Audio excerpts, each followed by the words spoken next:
Okay, I hope this works now. Fucking hell. Let me see.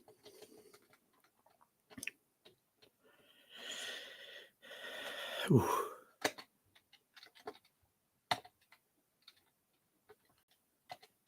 Okay, I hope this should be it now. Supposedly I'm now unmuted. But then again, that's something we only find out afterwards, because obviously what the computer says is not what the computer does, is it?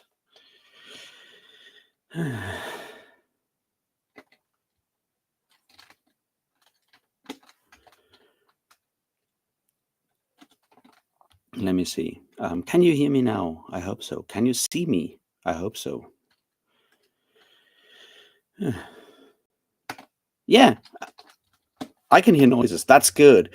Good morning, everybody. Sorry for this. I have no idea what went wrong with this. It's a weird thing.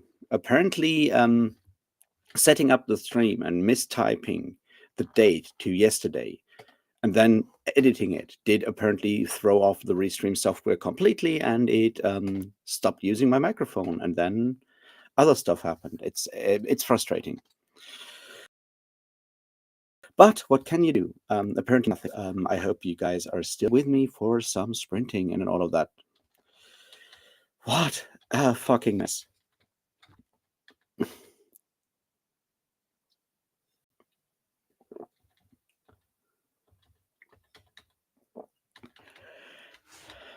Hooray!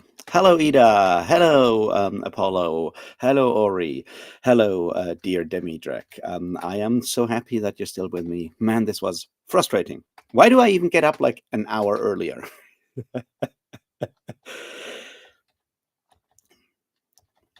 This was...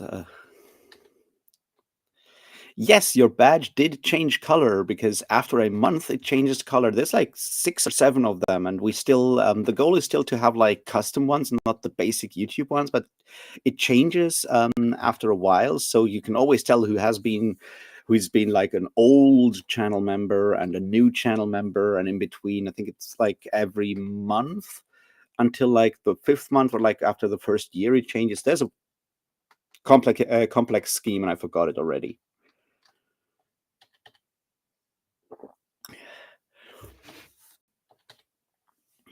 Oh, Madship, that's the second one, right? That's the middle one.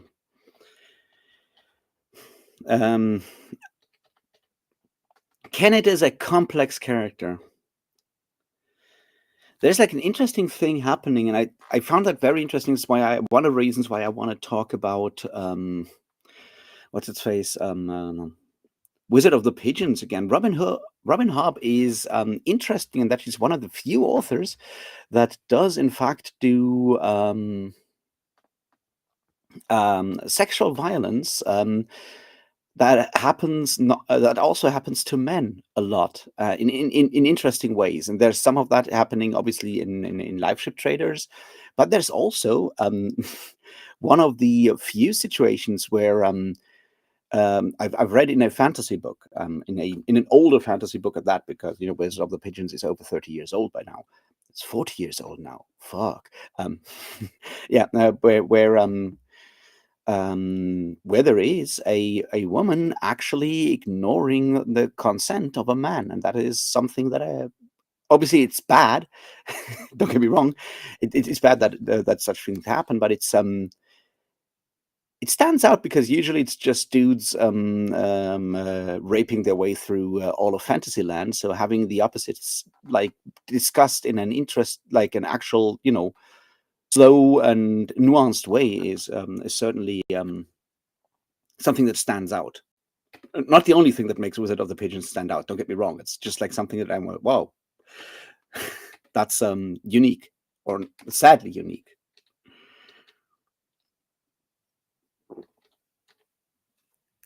Hello, Kat. How are you doing?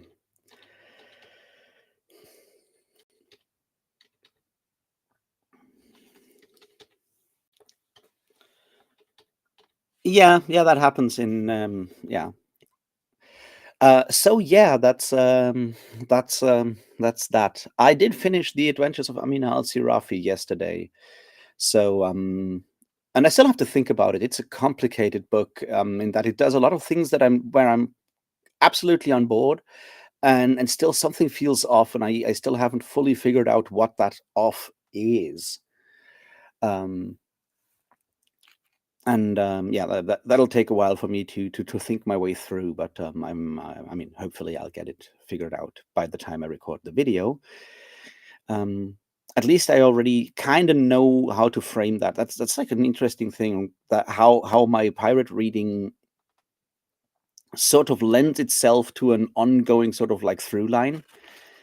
That is a lot about how pirate stories interact, sort of mediate between a very clear media form and very few and very clear sort of historical sources that we have, and how they sort of bounce between those two and interact, and how changes on one side then influence the other side in a lot of ways. And you can see that The Adventures of Amina Al-Sirafi is very much a post Pirates of the Caribbean novel in the way that it does certain things, and it's still very much beholden to Hollywood movie paradigms in a lot of way. The whole structure is set up, and the whole way that you have the call to adventure, and you have the old adventuress in this case, that has to go on like one final job, and then you have the whole like getting the band back together scenes where you find each of them, and they're all slightly quirky, and each have their one thing that makes them quirky, and it's all slightly over the top, and it reads like it was written for a movie adaptation in that regard. But like a post 2000s, post Pirates of the Caribbean, post what's its face, Ocean's 11 kind of movie, and it uses that language in a way that earlier pirate stuff often used the language of the 1950s, 1960s Errol Flynn pirate movie in a lot of ways. And I think that's an interesting approach for looking at the book. I hope so. Which is why the next video that I make for the Pirate series will be on The Pirates by George MacDonald Fraser, because that is a book that is satirizing the pirate movie in a lot of interesting ways. So I'm kind of happy that this structure is sort of almost building itself. 40 pages left. That sounds not too much. Has it gotten better after your rage of yesterday?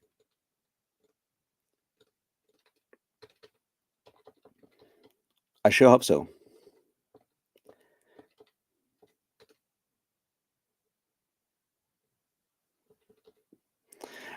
See, the thing is, Kat is not telling which book it is, because it's part of her birthday vlog video thing, where a bunch of people recommended books to her, and now she's reading all of them and recording parts for the vlog for it. So I think we all have to guess which one it is.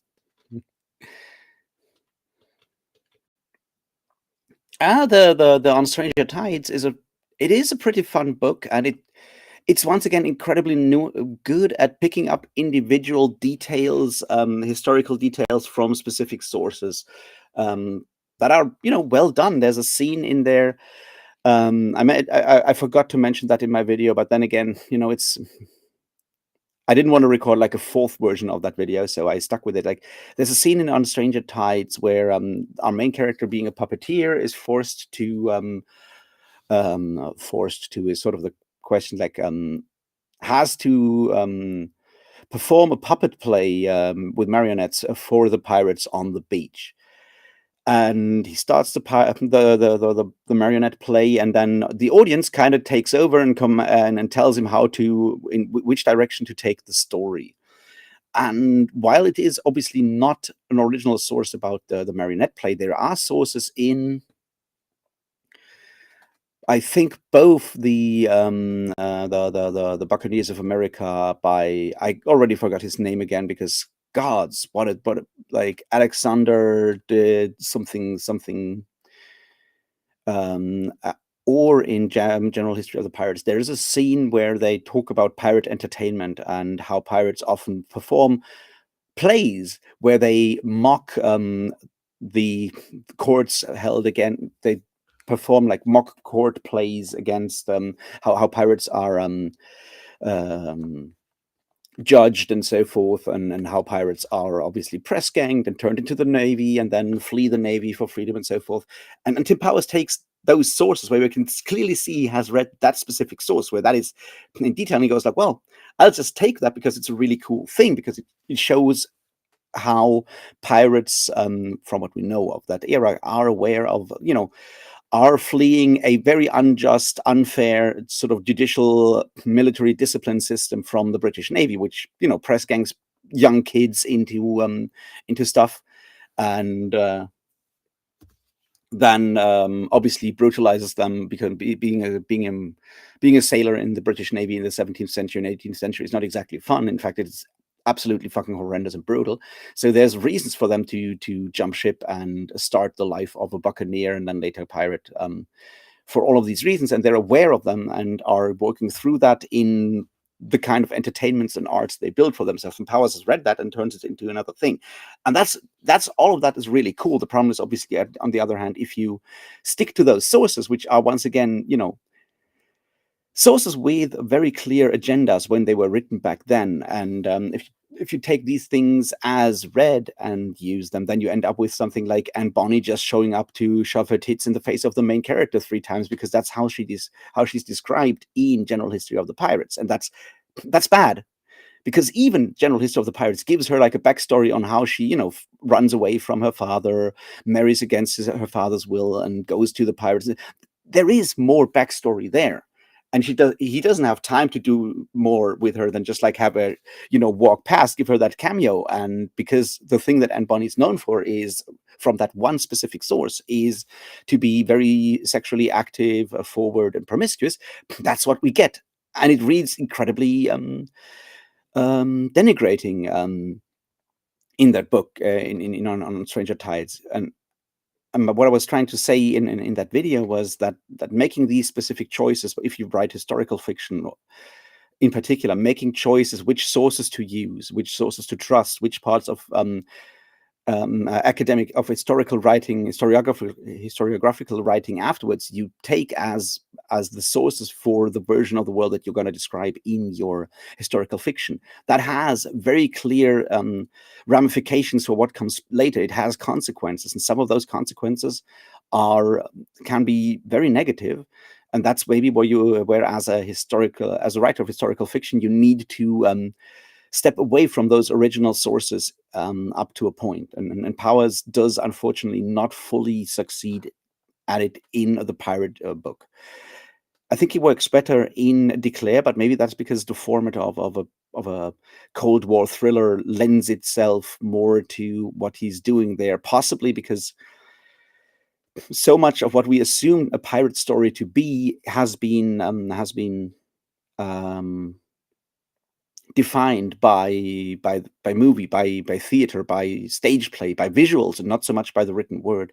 Whereas the Cold War thriller is clearly mostly defined through novel. So it's easier to do that in the written word without having those huge set piece swashbuckling scenes that are just so incredibly important to what we imagine pirates to be. And writing swashbuckling scenes is not as interesting, and reading them is not as interesting as seeing them, well acted or whatever, right? So I think that's partly where on Stranger Tides ranks lower in the larger Tim Powers sort of like bibliography for me.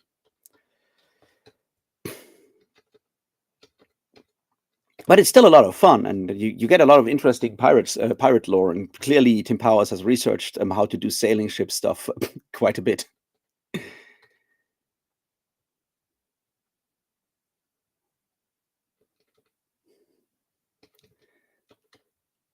So yeah, you can watch Kat's video where bookish friends recommend books for her to read, and then you can guess which one the one is that doesn't get that she didn't like.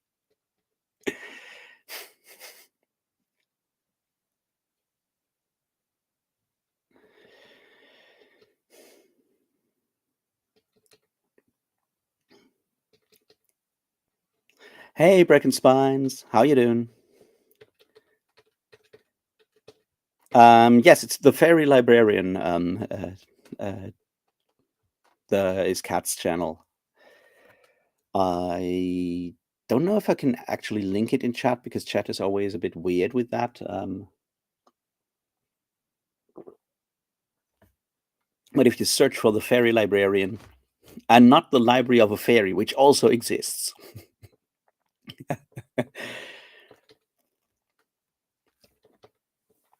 Yeah, and you should definitely subscribe. It's a really cool channel. So I did start reading a biography of Oliver Cromwell in the meantime.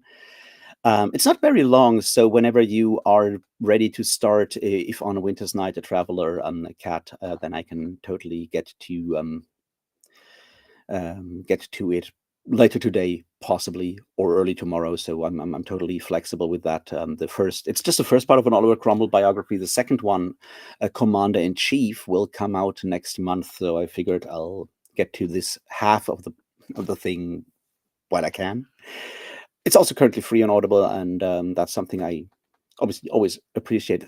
That's like a really cool thing, that the audiobook company Tantor Media, who does a lot of audiobooks, they're actually the people that did like a bunch of the Robin Hobb audiobooks that everyone hates. But anyway, Tantor Media has apparently some kind of deal with Oxford University Press, and they have done audiobooks of a lot of the OUP stuff, like academic books.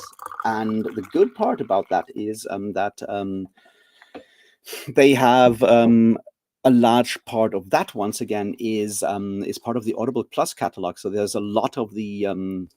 Some of them are sort of entry level academic stuff.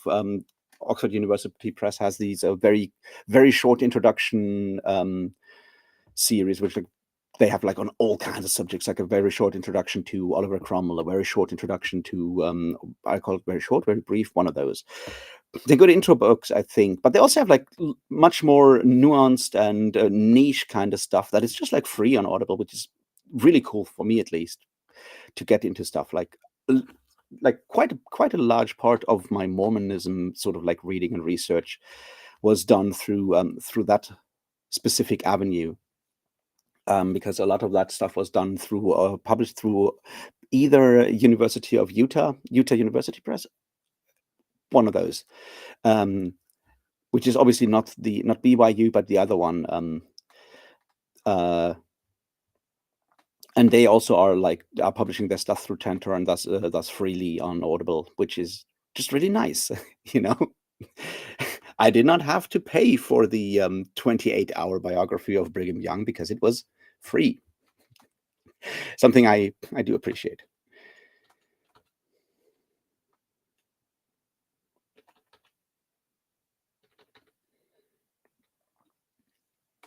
Let's maybe do tomorrow, because I don't know how today will go. There's a concert in Frankfurt tonight that I kind of want to go, but so far no one else wants to go, and I have whether I want to go there just on my own or not.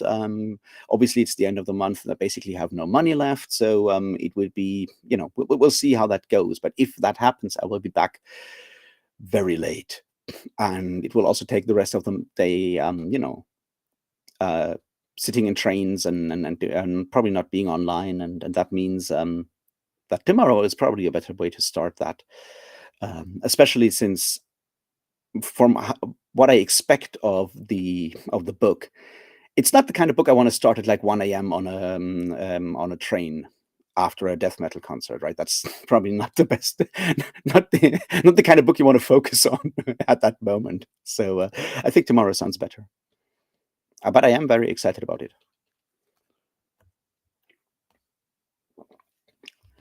And with all of that said, shall we proceed to do the thing that we actually wanted to do, and that I actually wanted to do a while ago, by which I mean sprint a bit. So let's do 45 minutes of sprinting. That will be until 20 past the next hour. And I'll try to be productive. You'll try to be productive or read books or make breakfast, make coffee, make tea, or any of the other things that we need to do. And yeah, I'll talk to you then.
And here I am back. How did you guys do? I did, well, reply to some comments, go through social media, read some emails, try to figure out that whole situation around the concert tonight, and all of that stuff.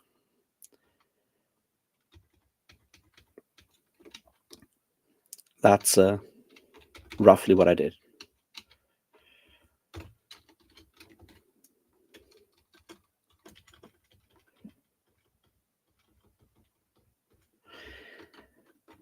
So, yeah, I guess we can call it productivity.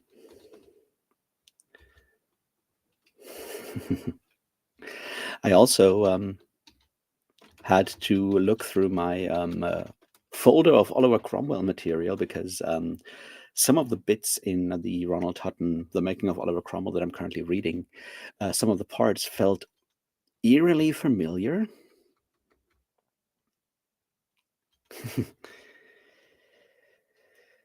And I was like, hey, did I read this when I had the university course on Oliver Cromwell, or did I not read it? And it was sort of weird because I think I took that course in 2018 or 19, and the book came out in 18 or 19, so it could have been.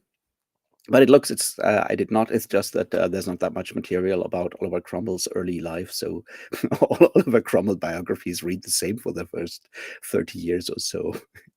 Well, I'm sorry to hear that you're mad. On the other hand, being mad about a book does make for good videos, so, or at least entertaining videos. So I guess as a viewer, I am very happy that you're mad. As a person with empathy for other readers, I am sorry. I hope that makes sense. So yeah, I did that. I did, in fact, last night I recorded the first version of the Death of the Author video for Death of the Author by Nadia Okorafor. And it's like 30 something minutes long. And I am not quite sure. I forgot a couple of things. The question is if me sitting down and re-recording it will lead to me putting in all the things that I forgot and getting that whole framing right, and keeping all the stuff that I said in the first version that I think is important, or if I will actually get the things that I forgot to do to say last time right, and in exchange forget something important, something else that was important. Which, is, I guess, the kind of challenge I just have to live with because nothing much I can do about that, right?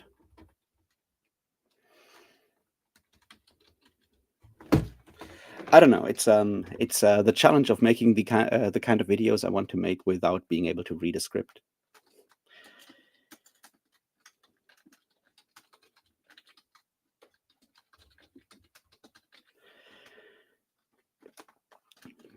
But we will see. I mean, I'll go to the gym. I'll think about it while at the gym, and then maybe I'll re-record it or maybe not.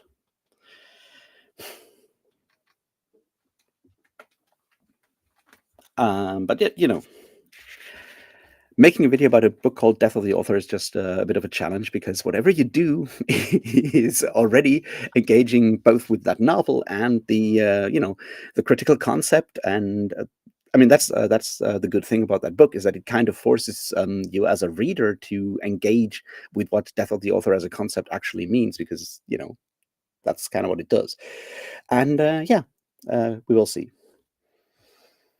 Oh, and I did go through another of these YouTube training sessions yesterday. That was interesting. So YouTube creator training sessions. These ones are now in German because I have a community, a partner manager, YouTube partner manager, which I guess you get after you reach like the 1,000 subscribers and get monetized or whatever, and then you get access to that. And they hold like these bi-weekly training sessions about something, and there's a bit of a Q&A and everything, and it's usually it's like a Zoom call. I think it's Google Meets or what. I mean, obviously it's Google Meets, right? Because it's YouTube. And they were looking at analytics yesterday, and It's interesting what I learned by actually looking at my analytics for the first time in a while. I obviously massively disagree with the way they're doing things because it's like, yeah, so you look at your analytics and when you see these and these things, then ideally you do this and this for your next video because that will maximize your view numbers and all of that stuff, which maximizes your profits. And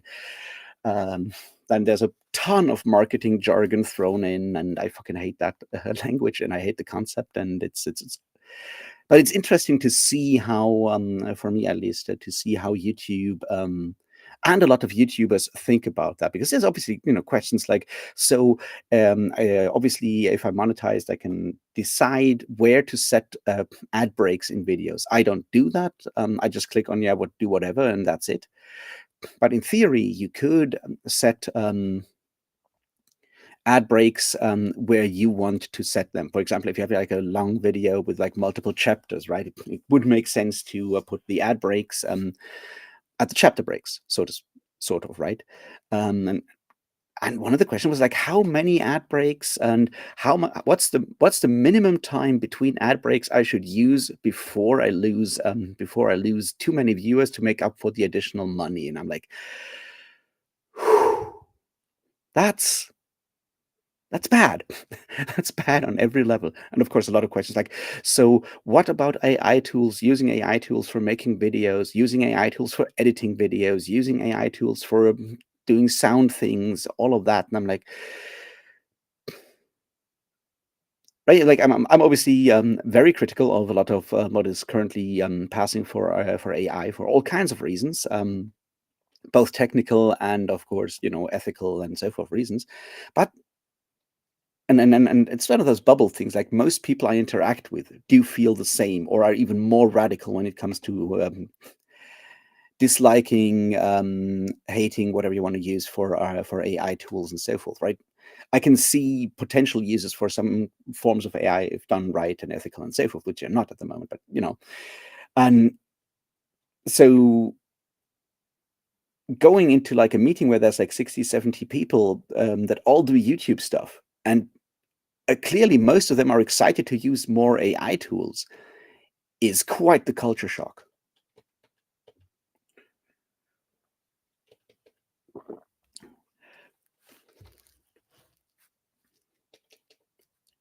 Hey, Kale, how are you doing? Death of the Author is an excellent book. Like if you can get hold of it on like through library or whatever, I do highly recommend it. It's just it does so many things and it does all of them well, which is pretty impressive. Like I mean, obviously I can't judge how well the representation of a Nigerian heritage is because how could I? But looking at the parts that I can sort of understand and have access to, like to the experience up to a point, right? It's just really well done on that level, and then it puts so many different layers and nuances on it that it's just like impressive that all of that fit into a book of like I don't know, 400 pages, maybe 500, something like that, and a relatively short book for what it does. Tired and warm, yeah, but it's summer down there, right? So that's kind of to be expected.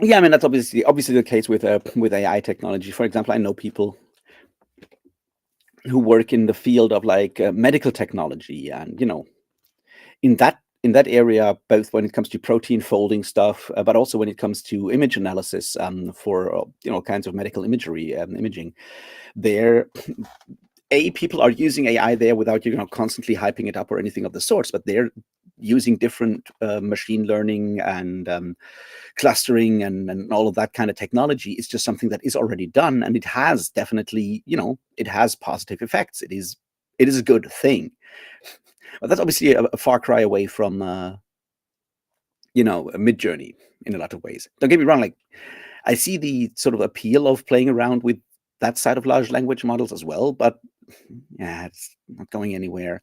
And most people being excited about it are just, terrible people.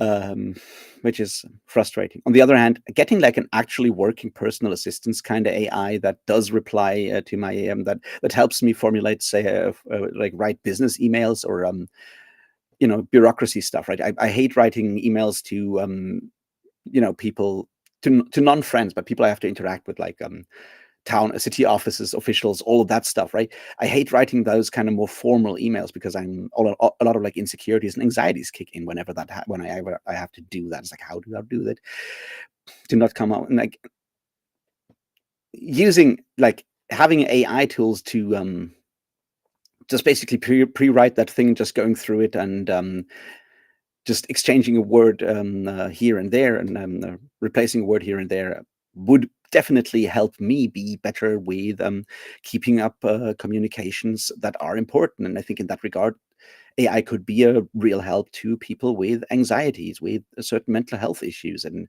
that would be really helpful. Also, I suspect the damage done by copyright fraud and stealing works of art is not as big when it is used. It feels less wrong to train an AI on a lot of like written texts when all it does afterwards is create form letters and bureaucracy exchanges, compared to when it is used to write novels. That's so. Yeah, I see where this is helpful, where this is going to be helpful. I'm not gonna lie. If AI tools get good enough for me as a blind person to use them to actually do video editing, I'd be lying if I said I would never use that or never try that, because at that point it would definitely help me do something that I categorically can't do. And see, to bring this back, that's that's another thing that is dealt with in Death of the Author, where what with the main character being paraplegic, she does use a lot of like new technology that is sometimes questionable, and dealing with that idea that using technology as a way to regain agency is different from using it, using technology to, maximize profits and further enslave working people.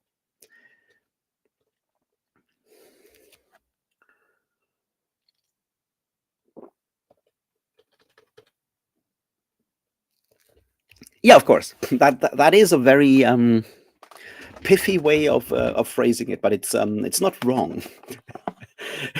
I would like that kind of robot as well, certainly.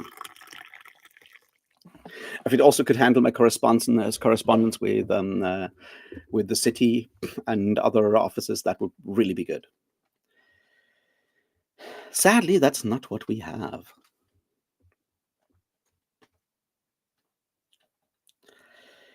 With all of that said, how are you guys feeling about a second round of sprinting?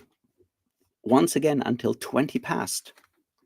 And then I can, lazily say goodbye, pack my stuff, and go off into the sunset that is the gym.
And I am back. How did we all do? Were we productive? Did we read? Did we, I don't know, burn things up?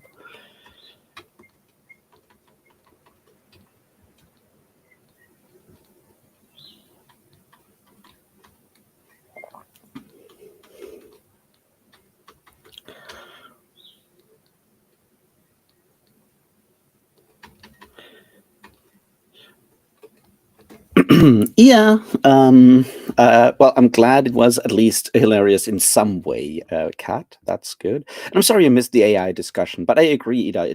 It's nowhere near where tech bros say it is, because yeah, it's about pumping stock, which is kind of why the whole like DeepSeek thing kind of went the way it did, because suddenly you have the same thing but faster and cheaper. And that's not good for stock of OpenAI, is it?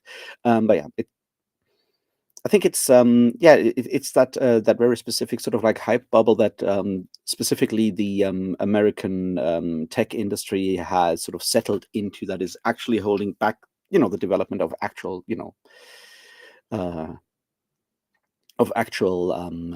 AI technologies that might be useful in a way or another. Which brings me back to that point that I said earlier, that in fields like medical technology and stuff like that, right? They're just using large language models or other machine learning and so forth algorithms. They've been doing that for a while, but no one talks about it because it's it's a different field that runs on a different kind of model when it comes to how to finance and how to run businesses, right?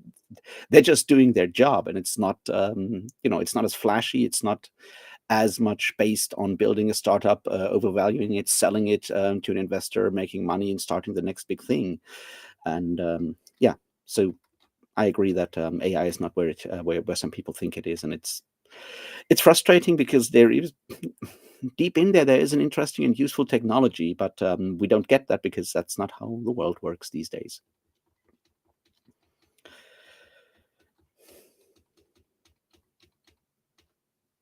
So yeah, fully agree with that.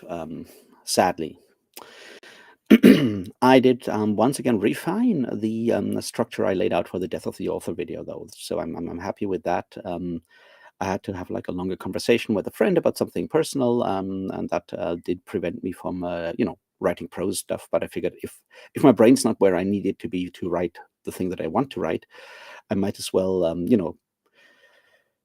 reorder like bullet points in that list, add one or two here and there to remind me what I actually thought I wanted to say to begin the whole thing. And yeah, at least some form of productivity.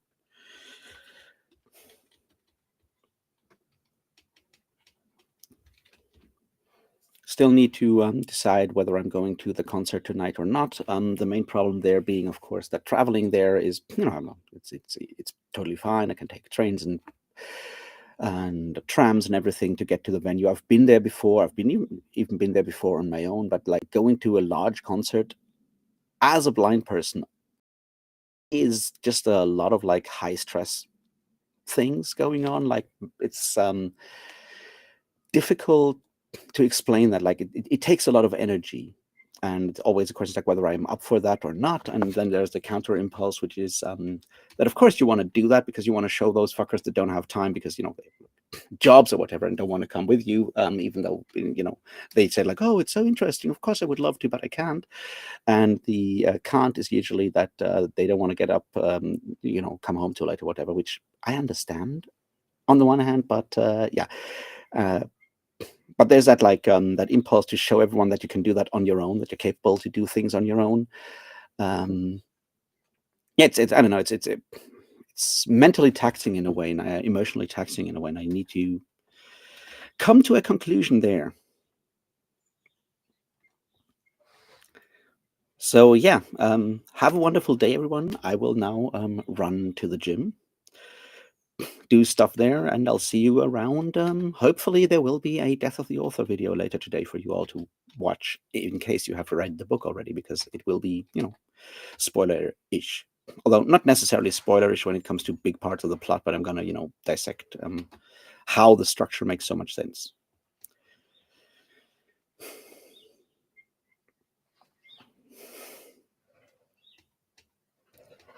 Well, I mean, watching a cat is maybe not productive in that regard, but it's certainly entertaining, and sometimes entertainment is helpful as well.